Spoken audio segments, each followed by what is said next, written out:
शरणं शरण्यं स्वभृत संसार तरोकुठारं जिगासयाहं प्रकृते पुरुषस्य नमामि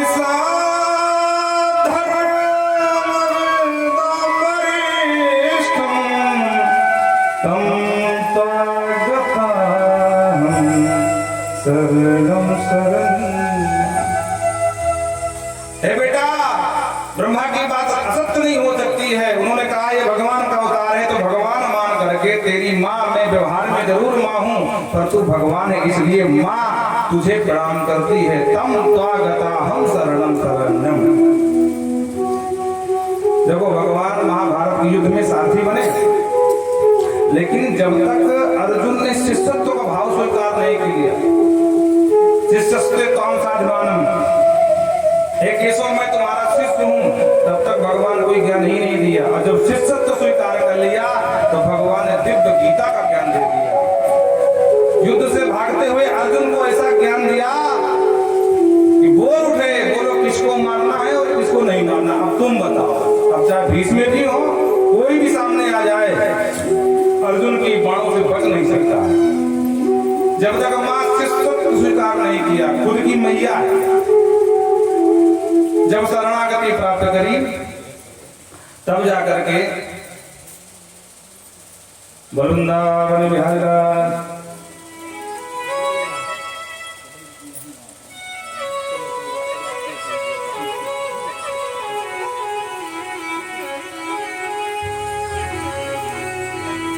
वृंदावन बिहारी लाल की।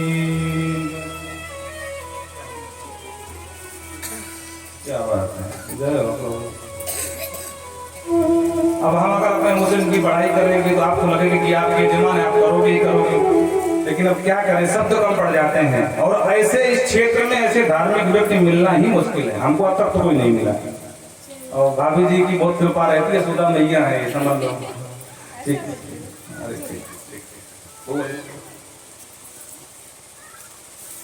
हाँ, अच्छा अच्छा ठीक, बैठिए। आज अच्छे करो ना, मुझे लगता है सेकंड पैर वाला ही हो पाएगा, क्योंकि तिलक वाले में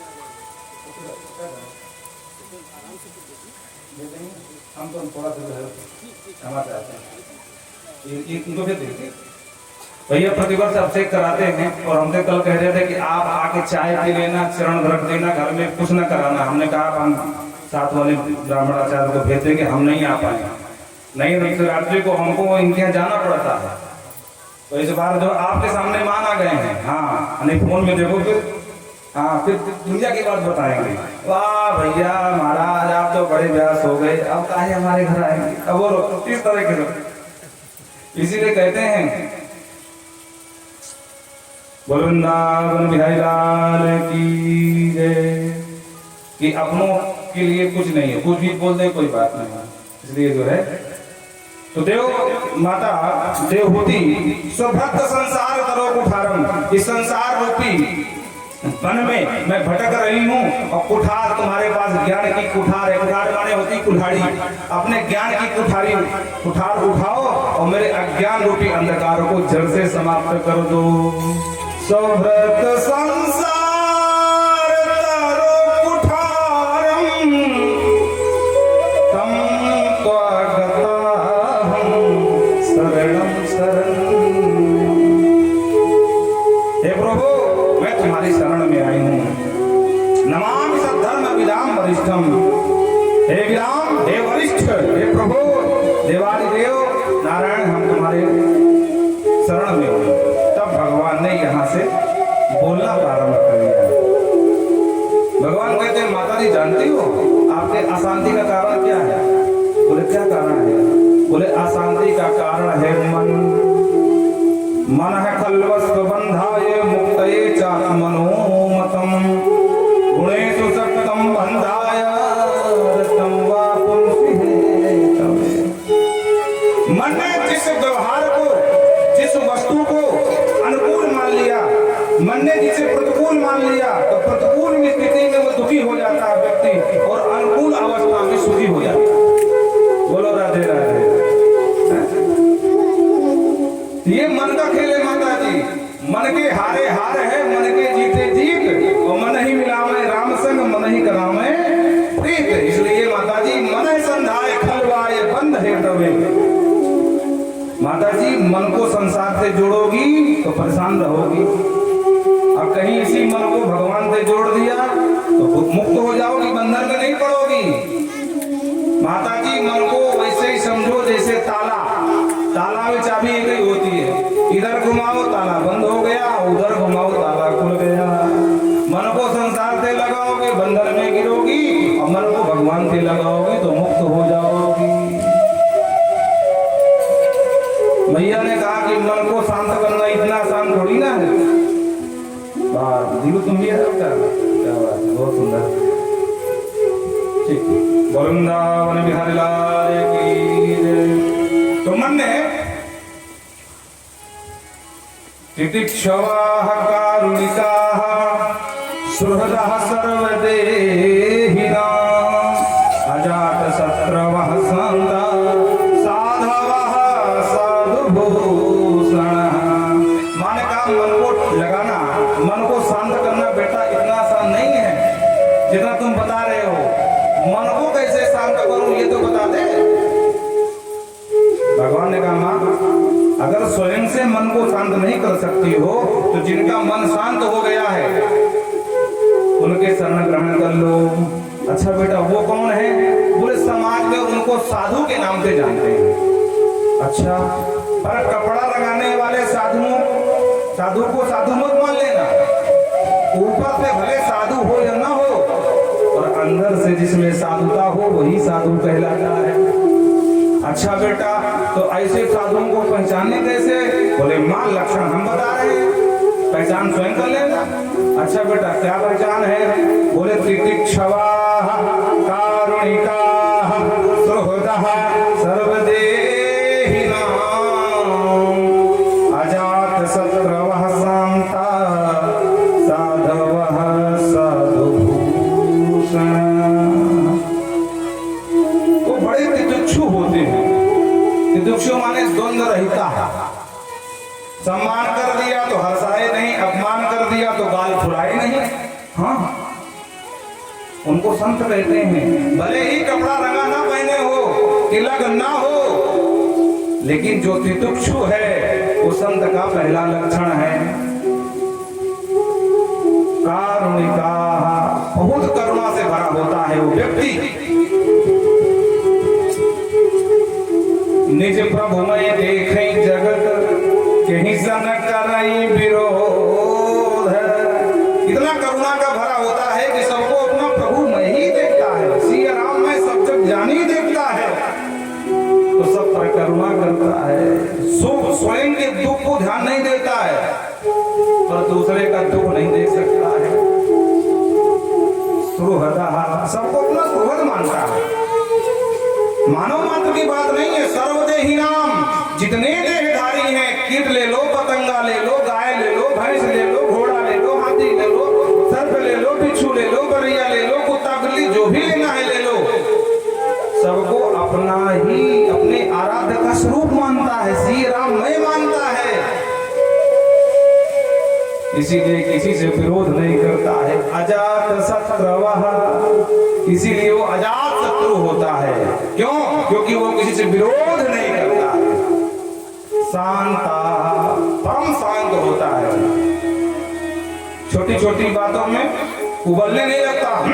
तुमने हमको ऐसा कहा तो हम रखो। बहुत लोग बोलते हैं, मुझे बोलते हैं हमको जानते नहीं हम कौन है। अरे कितने भैया हम कहने वाले मर के चले गए। वो भी ऐसे बोला करते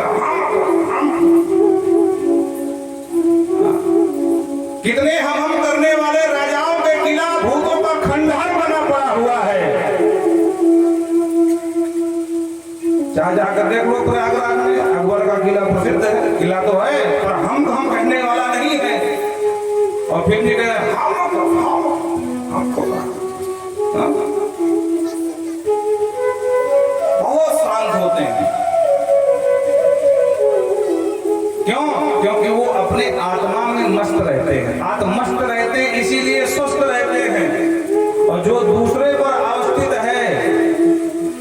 इसीलिए त्रस्त रहता है। बोलो राधे राधे। आपने हमारा अपमान कर दिया, हमें कोई फर्क नहीं, क्योंकि हम अपने में आत्मस्थ हैं, इसीलिए स्वस्थ हैं। अगर तुम पर अस्वस्थ होते तो हम भी त्रस्त होते। उनको साधवा साधु भूषण, माता जी उनको साधु के आभूषण कहे गए हैं। जिनमें ये लक्षण लक्षित हो वही धर्मात्मा है, वही सज्जन है, वही साधु है, वही महात्मा है, वही संत है। उसकी शरण ग्रहण कर लो माता जी, खुद का कल्याण करते हैं और साथ में जो जुड़ता है उसका भी कल्याण करते हैं। माता जी जैसे नौका स्वयं पार होती है नदी और उसका जो आश्रय लेता है उसको भी पार कर देती है, उसी तरह संत स्वयं पार होते हैं और जो साथ में संतों के होता है उसका भी कल्याण कर देते हैं। सर्वसंग विवर्जिता, समाज में रहते हैं, लोक में रहते हैं, पर समाज और लोक उनके अंदर नहीं होता है। उनके अंदर मात्र उनका ही, उनके आराध्य का ही स्थान होता है। बोलो राधे राधे। आत्मा तुम गिरिजा मति प्राणा शरीरम गृहम। आत्मा को भगवान शिव और गिरजा, बुद्धि को गिरजा मानता है वो। आत्मा तुम हे भूत भावन भोलेनाथ, ये मेरी आत्मा आपका ही विग्रह है। गिरजा मती, और मेरी जो बुद्धि है ना ये गिरजा मैया है पार्वती। प्राण शरीरम गृहम, और जो हमारे पंच प्राण हैं अपान व्यान उदान आदि, ये आपका प्राणम शरीरम गृहम, ये आपका मंदिर है। बोलो राधे राधे। आत्मा तुम गिरजा मति प्राण शरीरम गृहम, पूजाते विषयो प्रभोग रचना निद्रा समाधि। और जो कुछ मैं खाता पीता हूँ दिन भर वो आपकी भोग सामग्री है, जो कुछ बकबकाता हूँ दिन भर वो आपकी स्तुति है। बोलो राधे राधे। यदि यदि कर्म करो तत् दखिलम संभो तवाराधना। मैं जितने कर्म करता हूँ सब आपका ही आराधना है। प्रेम से बोलो जय श्री कृष्ण। सताम प्रसंगा मम वीर संविदो भवन्ति हितकरण रसायना कथा तज्जोषणादास पवर्ग वर्णनि श्रद्धारतिर भक्ति अनुक्रम। माता जी उनकी शरण जाओगे तो वो आपको पूर्ण से मिला देंगे, क्योंकि भगवान कौन है? पूर्ण पूर्ण मदम पूर्ण मिदम पूर्णात् पूर्णमुदच्यते पूर्णस्य पूर्णमादाय पूर्णमेवावशिष्यते।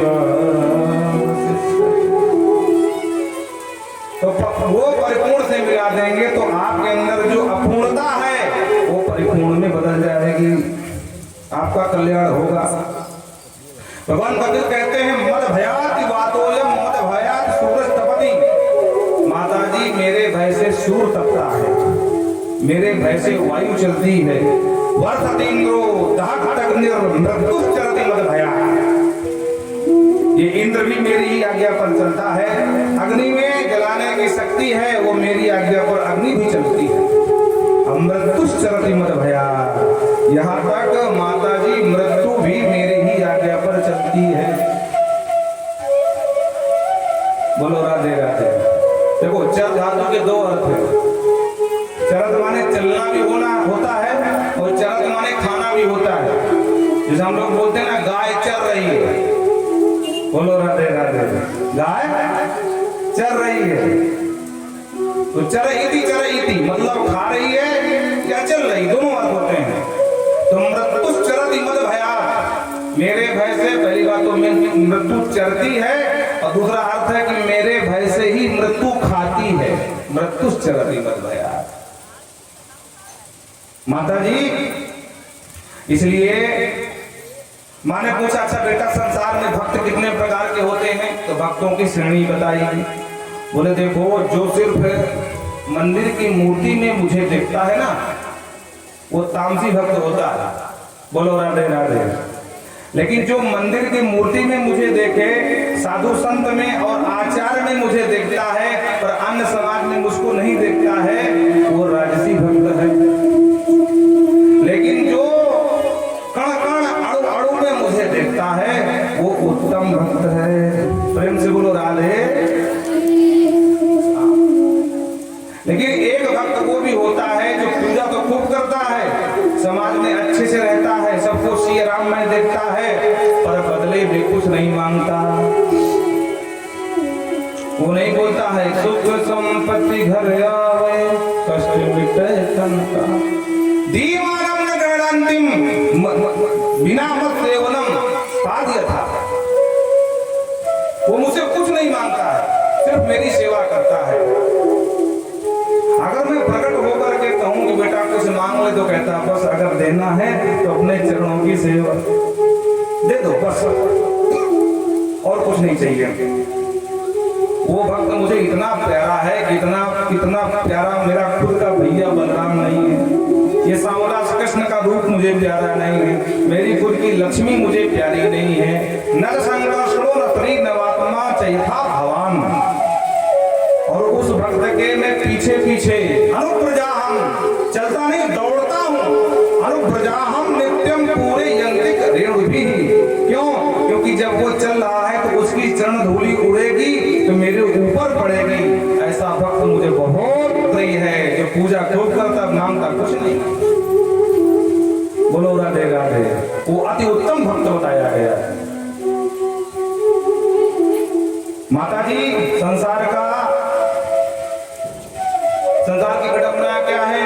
बोले गृहे सुकूट धर्मेषु दुख तंत्रेषु तंत्रिता दुर्कुर्वन् दुख प्रतिकारं सुखवन्मन्यते ग्रही। जीव पूरी जिंदगी सिर्फ दुख का प्रतिकार करता रहता है और क्या मानता है कि मैं सुखी हो गया। बोलो राधे राधे। दुख का प्रतिकार करने को अपने आप को सुख मान लेता है, वस्तुतः सुखी नहीं होता कभी, क्योंकि शाश्वतम दुख आलयम, दुख के आलय में रहा है तो सुखी कैसे हो सकता है भाई। पर दुख के प्रतिकार को ही सुख मान बैठता है, अज्ञात बस, भ्रमात बस। जैसे हमको भयंकर की भूख लगी और बिना भूख के हम दुखी हैं, प्राण निकले जा रहे हैं, और चकाचक किसी ने बढ़िया सुंदर थाली परोस के दे दिया, दबा के 6 फुलके खा लिए, बोले वाह भैया आनंद आ गया। अब प्रश्न खड़ा हुआ कि आनंद कहां से आ गया भाई? क्या रोटी में आनंद घुसा था क्या? रोटी में होता तो पहले क्यों नहीं आया? हमेशा खाते पीते रहते, आज ही क्यों आया? हम भूख से दुखी थे और हमें भूख बुझाने के लिए आहार मिल गया, हमने उसको सुख मान लिया। और समझो, मान लो हम धूप में ददौरी जा रहे हैं, पैदल पैदल, मई जून का महीना, भयंकर लू चल रही है, भगवान सूर्य भी तपा रहे हैं, पसीना पसीना हो गए धूप की वजह से, और सुंदर से नीबी का पेड़ मिला, सुंदर छाया में बैठ गए, बोले वाह भैया जय शीतला मैया, बहुत आनंद आ गया। तो भैया आनंद कहां से आ गया? क्या नीबी की पेड़ में आनंद था क्या? या नीबी की पेड़ में सुख लगा था क्या?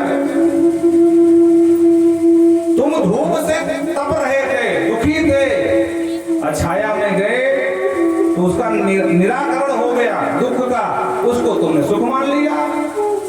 बस यही विडंबना है।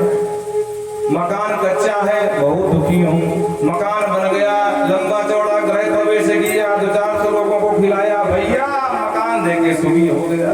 तो क्या मकान में सुख था क्या? अच्छा, मकान में सुख अगर हो तो मकान तो एक बनकर तैयार हो गया, कम से कम 100 साल रहने वाला है, 100 साल तक तुम सुखी रहोगे? फिर तो नहीं कहोगे महाराज बहुत परेशान हूं। नहीं महाराज, अब दुख होकर कहूंगा। तो अगर तुम कहोगे तो फिर कहेगा सुख मकान का। बिना मकान के आप परेशान थे, मकान बनवा लिए, अपने आप को सुख मान लिए, वस्तुतः सुखी नहीं हुए। दुख का प्रतिकार करते करते उसको सुख मान लेते हैं। वृंदावन बिहारी लाल की। बहुत सुंदर, इसको कपिलोपाख्यान कहते हैं, बड़ा सुंदर दिव्य ज्ञान दर्शन है ये। मनीषियों ने बहुत गोता लगाया इसमें, जितना छुओ उतना ही कम है। अब हमारी कथा तो शताब्दी की तरह रहती है, क्योंकि 7 दिन में पूरी करनी है, तो कहीं किसी का विस्तार कर दिया, किसी को स्पर्श कर लिए, पर छोड़ते नहीं है। बोलो राधे राधे। 18,000 श्लोक है, और उनमें से जो सही लगा उसको बोल दिया, आगे बढ़ लिया, कथा तभी सुना देते हैं। प्रेम से बोलो राधे।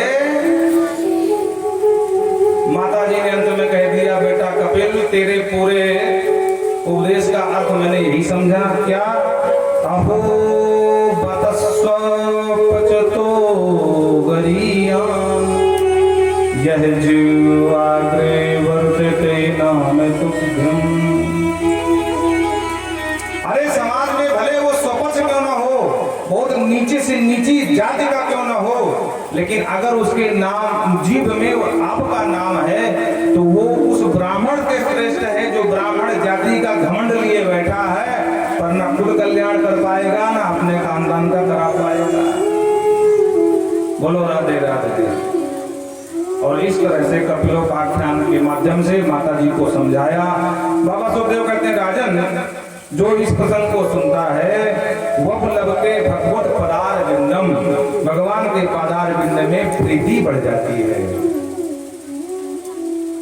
और संतन के संग लाग रे।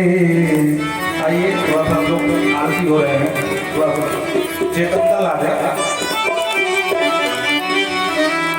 संतन के संग लाग रे तेरी अच्छी बनेगी, के संग लाग रे तेरी अच्छी बनेगी, संतन के संग लाग रे तेरी अच्छी बनेगी, संतन के संग लाग रे तेरी अच्छी बनेगी,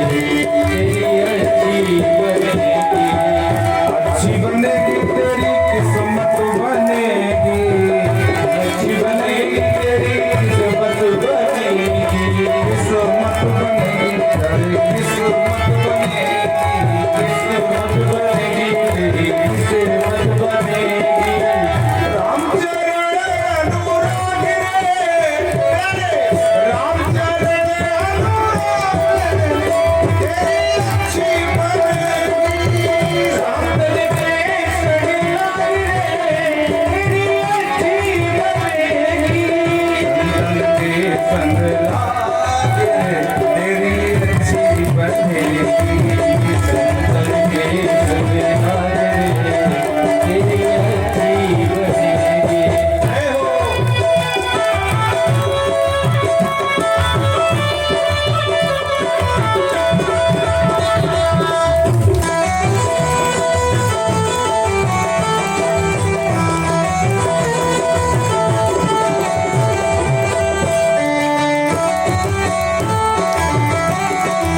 कीचड़ में गिरते कालीमा लग गई, तो अपने आप को कौवा मान बैठा, तो कौवों के साथ रहने लगा। कुछ दिन बाद एक बुजुर्ग हंस वहां से निकला, उसने देखा अरे ये सब कौवे, ये कौन है? तो ध्यान से देखा, अरे बोले तो हमारी जात वाला है भाई, ये कुजात में कैसे चला गया? तो झपट्टा मारा, सारे कौवा उड़ गए और वो हंस का बच्चा भाग रहा था, पकड़ लिया। रोने लगा, अरे छोड़ो मेरे घर वाले जा रहे हैं। बोले मूर्ख, तेरे घर वाले हम हैं, ये तेरे घर वाले नहीं है। अच्छा तो तुम सफेद साफ स्वच्छ, हमें काला कलूटा? अरे बोले मूर्ख, ये कालीमा जन्म से नहीं है, बाहर लगी है। भूमि गिरत भाठा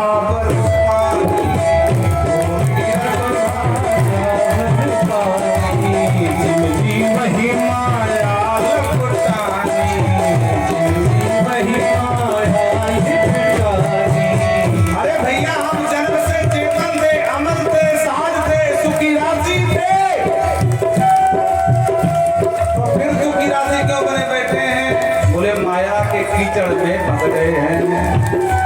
उस बच्चे ने कहा नहीं, मैं नहीं मानता। बोले मेरी बात मान, और अगर नहीं मानना चल सरोवर में।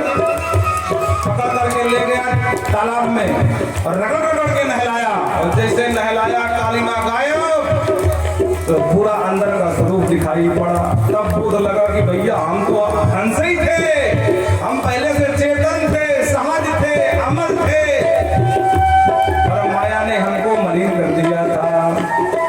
उसी तरह समाज में हम जन्म लेते हैं, को हम करके रुकते हैं, जब तक कोई बगल से आती है, बेटा ये तुम्हारी मैया, ये तुम्हारे पापा, ये तुम्हारे भैया, हम माया में फंस जाते हैं। लेकिन हंस रूपी कोई सिद्ध महापुरुष गुरु बन करके आता है और वो हमको बताता, बेटा भगवान के नाम के सरोवर में स्नान कर, ये कालीमा धुल जाएगी। और जिस दिन कालीमा धुल गई तो पीपा जी महाराज की तरह राजा थे और सब कुछ छोड़ करके वो अंत में संन्यास ले लिया। काका से वही हंस करेंगे, काका से वही हंस करेंगे, हंस करेंगे प्यारे, हंस करेंगे, हंस करेंगे प्यारे, हंस करेंगे। मिट्टी जाए उड़ के दागे, मिट्टी जाए उड़ के दागे, तेरी अच्छी बनी संतन के संग लागे, तेरी अच्छी बनेगी संतन के संग लागे, तेरी अच्छी बनेगी संतन के संग लागे, तेरी अच्छी बनेगी, किस्मत बनेगी, बिगड़ी बनेगी, अच्छी बनेगी, किस्मत बनेगी, अच्छी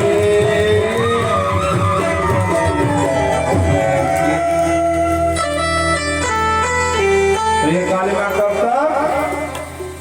जब तक कोई हंस रूपी सदगुरु नहीं मिला तब तक। और जिस दिन वो मिल गए और संसार का रहस्य समझा दिया, माया की गंदगी हटा दिया, तो हम भी हंस तो थे ही थे, पहले से हंस थे। कालीमा यहाँ की है। बोलो राधे राधे। चतुर्थ स्कंद में सुदेव बाबा कहते, राजन मनु की जो दो बेटियां हैं, आकृति का विवाह रुचि नाम के प्रजापति के साथ हुआ। पुत्रिका धर्म का आश्रय लेकर युगल जोड़ा संतान हुई, एक बेटा और एक बेटी। मनु ने ले लिया और साक्षात यज्ञ और दक्षिणा नाम से जाने गए, दोनों का विवाह हुआ। बोलिए नारायण भगवान की। छोटी बेटी थी महाराज प्रसूति, जिसका विवाह प्रजापति दक्ष के साथ हुआ। पर वृंदावन विहरी लाल की जय। इनके यहाँ 16 संतानें हुई, 13 धर्म को ब्याही गई, स्वाहा पितरों को, सुधा पितरों को, स्वाहा अग्नि को, और जो सबसे छोटी बेटी थी देवी सती, वो भगवान शिव को ब्याही गई। पर संयोग बस इनके कोई संतान नहीं हुई। मूर्तियां संतान क्यों नहीं हुई? तो विस्तार से समझाना प्रारंभ किया कि जब महाराज दक्ष प्रजापति का पद मिला और स्वागत समारोह में सारे देवता इकट्ठे हुए। जैसे कोई नेता विधायक की जीत जाता है तो सब लोग स्वागत करते हैं, वाह नेताजी की जय हो, नेताजी की, खूब माला पहनाते हैं। उसी तरह तो इनका स्वागत सम्मान करने के लिए सारे देवता पहुंचे, बाबा शिव पहुंचे तो सब तो खड़े होकर के दक्ष को किया प्रणाम, पर ब्रह्मा विष्णु महेश तीनों नहीं खड़े हुए। राग बबूला हो गया, अरे ध्यान से देखा कौन है ये तीन कौन है?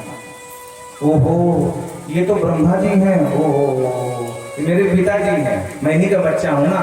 अच्छा विष्णु भगवान तो मेरे बाबा जी हैं, लेकिन ये मेरा दामाद, इसने मेरा अपमान कर दिया। ओहो इतना कुपित हो गया कि सीधे सीधे आलाप करना शुरू कर दिया। प्रोताम ब्रह्मर्षो में सदेवा सहाग्नयाः साधुनां ब्रूते वृत्तं नाना ज्ञानं जमसरात्। अरे सुनो सुनो सभाजनों सुनो, किसी भी सभ्य समाज में अगर कोई असभ्य व्यक्ति आ जाए तो पूरे समाज का स्वरूप बिगाड़ देता है। देवता तो अपने कानाफूसी करने लगे, भैया हम सब देवताओं के सभ्य समाज में असभ्य व्यक्ति कहां से घुसाया? दक्ष ने कहा इधर उधर क्या देख रहे हो, तुमको दिख नहीं रहा बंदर की आंख वाला शंकर? ओहो तो शंकर बाबा हैं असभ्य व्यक्ति समाज में। किसी ने बगल से कहा कि अगर ये बंदर की आंख वाले थे तो बिटिया क्या की, तब नहीं देखे कि बंदर की आंख वाले हैं कि सिंह की आंख वाले हैं? दक्ष ने कहा अरे मैं तो नहीं ब्याह रहा था, पर पिता के चक्कर में पड़ गया। ब्रह्मा जी ने कहा कि नहीं लड़का ठीक है तो मैंने ब्याह किया। बाकी इसके सामने मेरी बिटिया मृग सावाक्षाम, मृग नैनी के समान उसकी आंख है, हिरणे के समान। ये बंदर मरकट लोचन बोला, स्पष्ट बोला मरकट लोचन, बंदर की आंख वाला। बोलो राधे राधे। अनाप शनाप बकने लगा। प्रेतवासेषु घोरेषु भूत प्रेत गणादि भी। अरे भाई कोई वीआईपी शहर में रहता हो, पढ़े लिखों के बीच में रहता हो तो कुछ सभ्यता सीखे। प्रेतवासेषु घोरेषु, अरे देखो देखो इसके संगी साथी की भूत प्रेत दुनिया भर के तो साथ में लिए घूमता है? और जरा इसके आभूषण देखो, ओ चिता भस्म कृत स्नानम, चिता की भस्म का पाउडर लगाता है। प्रेत स्नान अष्टभूषणम, नरमुंडों की माला पहनता है। ये कोई सही व्यक्तित्व है? खूब गालियां दिया। नंदीश्वर रोषाय कुपिता, नंदीश्वर को नहीं रह गया। नंदीश्वर ने कहा ये दक्ष जब से आया बकबक किए जा रहा, बहुत देर सुन रहा हूं, शांत हो जा, ठीक नहीं होगा। क्यों फालतू उठकान कर रहा मेरे स्वामी को? तो प्रभु जी की महाराज ये अत्याचार उस समाज में। प्रभु जी ने कहा नंदी तू बीच में क्यों खड़ा, ससुर दामाद की खटपट है, तू बीच में क्यों उछल रहा है? बैठ बैठ बैठ। तो नंदी बेचारे अपने ताबा हैं, प्रभु जी हैं, श्रेष्ठ चुपचाप बैठे। पर दक्ष नहीं रहा गया, दक्ष बराबर गाली पे गाली देता जा रहा है। सर्वक्षावृत्ते। बोलो राधे राधे। अंत में नंदीश्वर नहीं रहा गया। नंदीश्वर ने कहा सुनो यज्ञाचार्य महोदय, आप तो शांति बैठना। शास्त्र कहते हैं अपने गुरु का अपमान करे उसकी जीभ काट लेनी चाहिए, अपने स्वामी का अपमान करे उसकी जीभ काट लो। जिस वाणी से अपमान करे, निंदा करे तो कान बंद करके चले आओ। अगर सामर्थ्य न हो तो देखो कान तो बंद नहीं करें क्योंकि हम सामर्थ्यवान हैं। अब ये वाणी से गाली दे तो हम भी गाली ही देंगे। बोलो राधे राधे। तो अब नंदीश्वर से नहीं रहा गया। बोले सुन दक्ष, बहुत सह लिया, जब से आया बकबक किए जा रहा है, जा मेरा श्राप है कि तेरा मुख बकरे का लग जाए। बोलो जय सिया राम। और जो नंदीश्वर ने दक्ष को श्राप दिया तो भृगु जी तुरंत समझ गए नंदीश्वर खेल गए। भृगु ने कहा ए नंदी, तुझको मना किया था ना, लेकिन तुम माना नहीं, वही काम किया जो नहीं करना चाहिए। अरे तू क्या श्राप देता? हम श्राप देते हैं कि शिव के गण सब पाखंडी हो जाए। नंदी ने कहा ओ बाबा जी तुम बीच में कूद ही गए, तो अब हमसे भी ले लो। नंदी ने श्राप दे दिया कि तुम जैसे चाटुकार ब्राह्मण सर्वभक्षा दुजावृत्ति, तुम जैसे चाटुकार ब्राह्मण भिखमंगा होगा। बोलो राधे राधे। इसीलिए कहते हैं बिना बीच में किसी को टांग नहीं घुसानी चाहिए, नहीं यही हाल होता है। उदाहरण समझ लो, नारद जी जा रहे थे भगवान से मिलने, शिव से मिलने गए। शिव ने कहा चले प्रसन्न तुम आए हो तो कहूँ ये दुनिया भर की नौटंकी मत बताना भगवान को, हमने सुना तो सुना। बोले वाह देखो कितने ईर्ष्यालु हैं, अपना कामारे बने बैठे तो कोई बात नहीं, और हमने काम बोल ना बताना, क्यों नहीं बता, हम तो बताएं। जाकर बता दिया। राम कथा नहीं सुनाने बैठे, लंबा प्रसंग है, संकेत मात्र कर रहे हैं। वहां गए, बता दिया। भगवान ने कहा तुम जैसे सन्यासी संत ऐसा कर ले तो कोई बड़ी बात क्या है, अच्छी बात है। और वहां से चले आए तो क्या हुआ, विष्णु मुनि के स्वयंवर में फंस गए बाबा है? और भगवान शिव जानते थे कि ये जो है नारद उच्छृंखल बहुत है, ये मानेगा नहीं, तो साथ में 2 रुद्रगण लगा दिए थे कि जाना देखना नारद करता क्या है। तो दोनों रुद्रगण ब्राह्मण वेश में, और वही स्वयंवर नहीं था, वो माया का स्वयंवर था। नारद जी के पीछे बैठ गए, रूप मांगने के बाद भले ही बंदर बना दिया सुंदर की जगह, अलग बात हो गई, पूरी कथा नहीं सुना रहे हैं, 60 में बता रहे हैं। अब नारद जी जहां बैठे पीछे बैठ गए, दोनों आपस बात कर रहे हैं रुद्रगण। वाह भैया ये महाराज जी तो बड़े सुंदर है राजकुमार, हाँ भैया बहुत सुंदर है। नारद जी ने कहा भैया किसकी बात हो रही है? अरे महाराज आपकी। अच्छा हमारी? ओहो आगे आगे। और बेचारे पीछे बैठे उनको लेकर के आगे बगल बिठा लिया। निज कवित्व जिह लाग न निका हो सरस अथवा रिस भीगा। अपना स्वरूप, अपनी स्वयं की रचना, अपने वस्त्र किसको अच्छे नहीं लगते हैं? अपनी कृति सबको अच्छी लगती है, प्रशंसा उसी तरह अच्छी लगती है। तो नारद जी को लगा कि हाँ भैया बड़े सुंदर है। अब उन्हें क्या मालूम कि बंदर बने घूम रहे हैं। अंत में जो पूरी राम कहानी आपको परिचित है, नभ समाज सब भय उदासा अदो नहीं लगे लक्ष्मण निवासा। नारद जी ने कहा राम राम, ये मूर्ख कह रहे थे कि हम बड़े सुंदर हैं, क्यों हम सुंदर हैं? तो गणों ने कहा महाराज अब हमसे क्या झूठ बुलवा रहे हो, जाओ जरा जाकर के परछाई देख के समझ जाओ। अब नारद जी से डर आ गया, भागे भागे गए, तालाब में जो देखा सरोवर में परछाई सुंदर की जगह बंदर की नजर आई। अरे राम राम, तो वो 7वें आसमान में नहीं हो आपकी मरी हो जाई, जगत मोर उपहास कराई हैं, परम सदन का सिर पर कोई।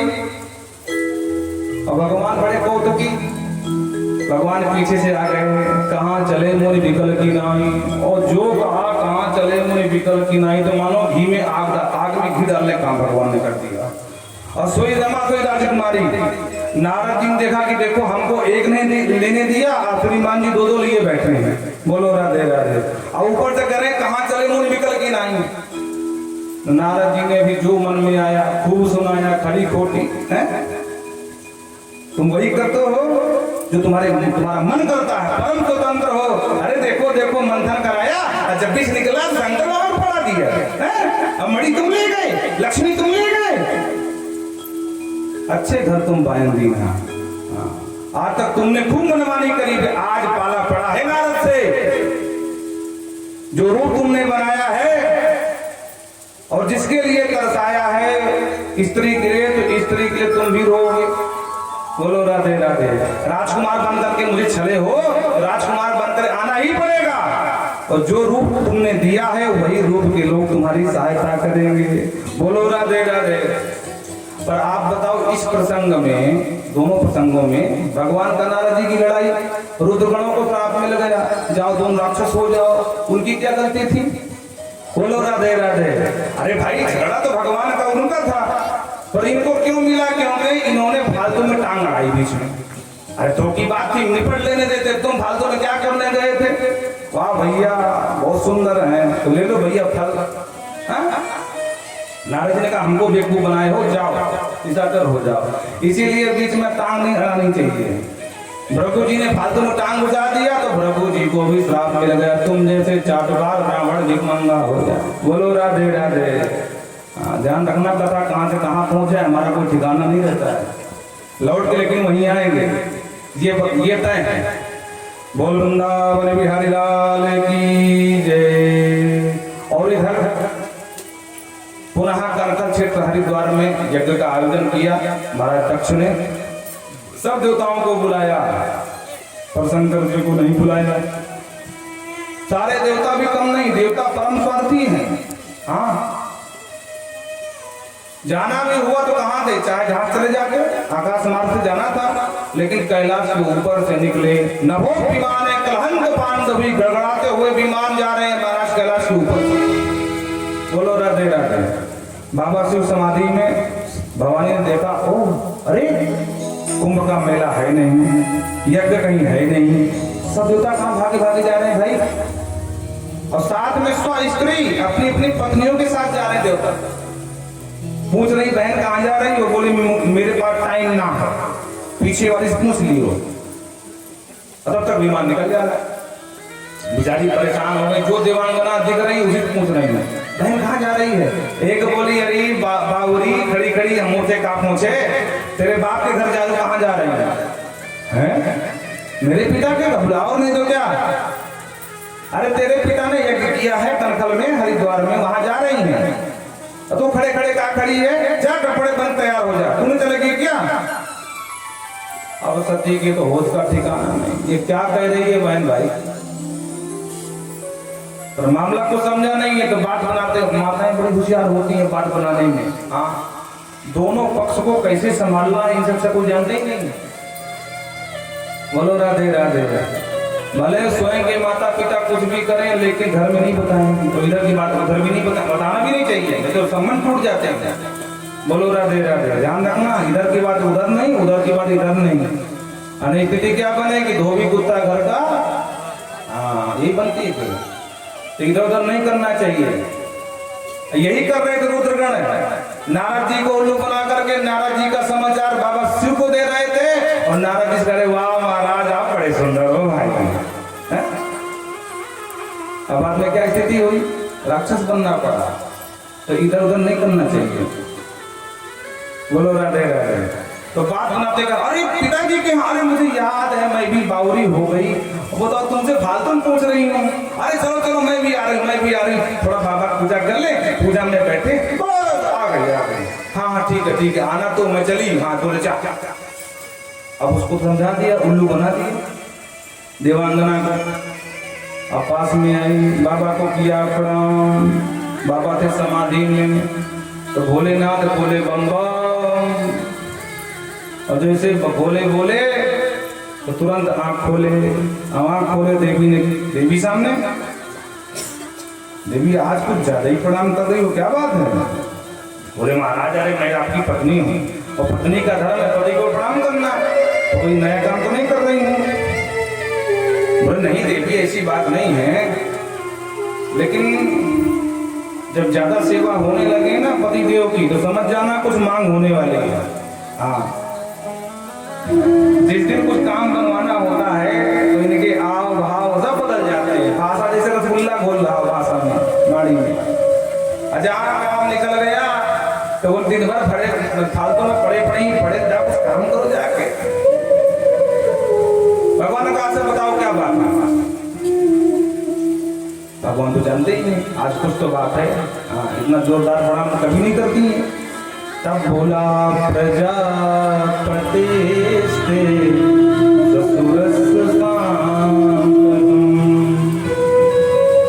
निर्यापितो या महोत्सव किला वयम चतत्र विश्राम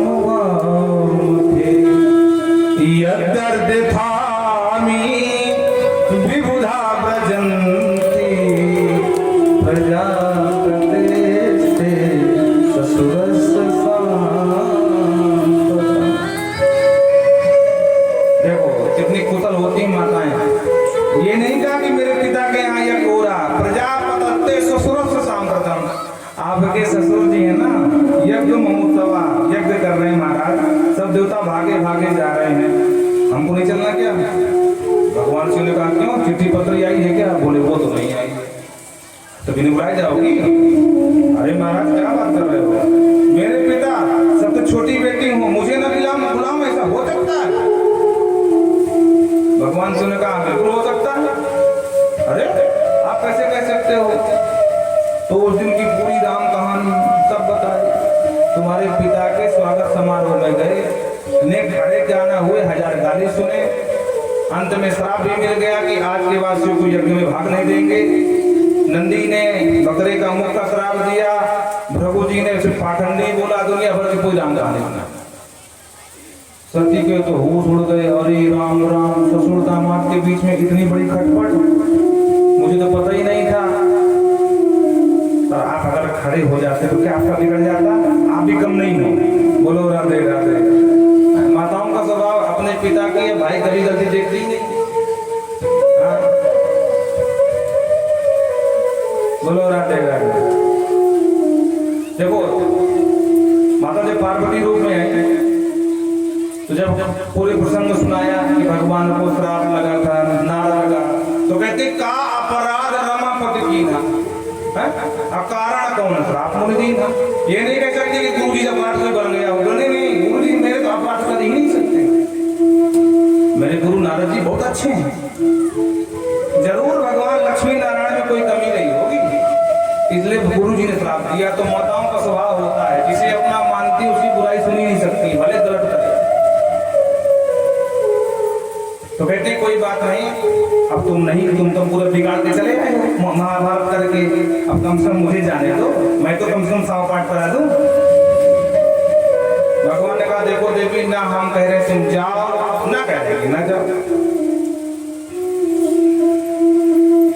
तस्वीर भगिनो मम मात्र भी स्वकई है, अपनी बहनों को देखने की इच्छा से, बंधुओं को देखने की इच्छा से ध्रुवम गमिष्यति, चलने के लिए आतुर है माना। अनाहुता अभियंती, अनाहुत होने पर भी जाने को तैयार है, सौहृदम। सती कहती है कि माँ बाप के घर में क्या बुलावा के लिए कोई परखे? बोले बिल्कुल नहीं परखना चाहिए। कौन कहता है? बिना बुलाए भी लोग जाते हैं।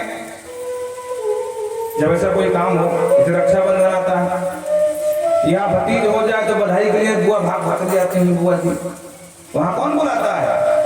लेकिन तब जब विरोध न हो तदपि विरोध मान जहाँ कोई,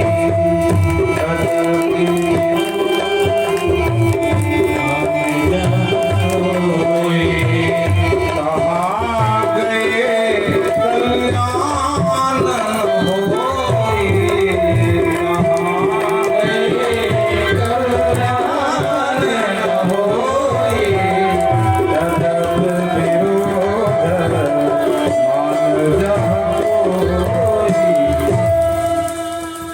समझाया।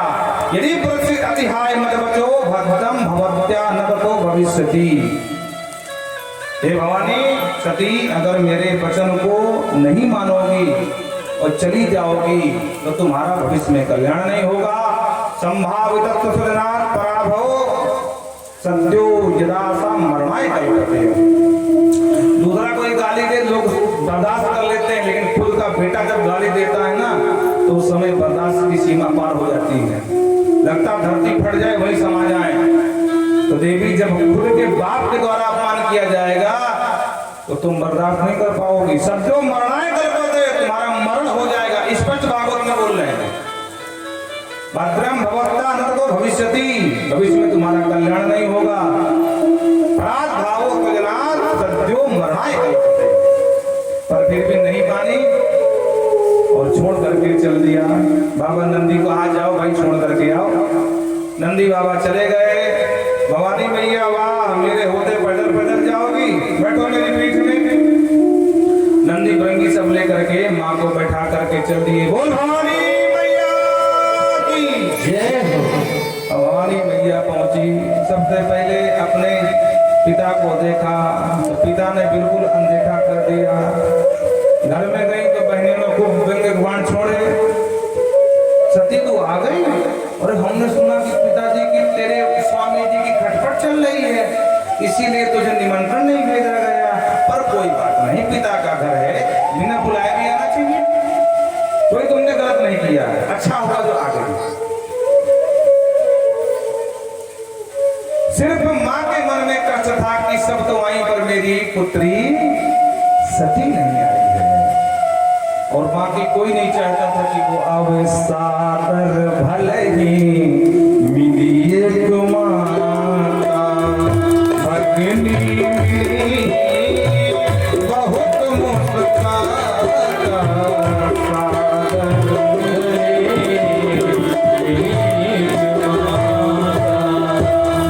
नहीं मानी, बोली चलो ठीक है।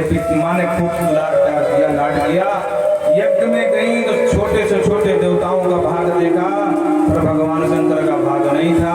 वहीं पर गरजते हुए अपने खुद के पिता को श्राप दे दिया, सत्यो प्रज्वालितः, और समाज जागिना उसी कुंड में कूद गई। जब देवी भवानी को कूदते हुए देखा तो नंदीश्वर भृंगी ने उत्पात मचाना शुरू कर दिया। यज्ञाचार्य प्रभु ने कृत्या प्रकट करके मार करके भगाया। नारदम अवगम, नारद जी भाग करके गए, पूरा समाचार सुनाया, बाबा से उसे बताया। महाराज ऐसा बाप बिटिया का मिलन हुआ कि एक धक्का मारा तो बिटिया कुंड में स्वाहा हो गई। और जो बाबा शिव ने सुना कि सती जब नहीं तो उत्कट रुद्र सहस्रोत्थितो हसन, अट्टहास करके भगवान से खड़े हो गए। जटाओं को खोल दिया, खोल करके वन्निक्यों की चोसम, जो जटा पटकी तो एक जटा टूट गई और उसी से वीरभद्र और महाकाली का प्रादुर्भाव हो गया। और वीरभद्र भगवान की, काली मैया की। वीरभद्र ने कहा मैं कौन हूँ, मेरा जनक कौन है, मुझे नाम दो, मुझे काम दो।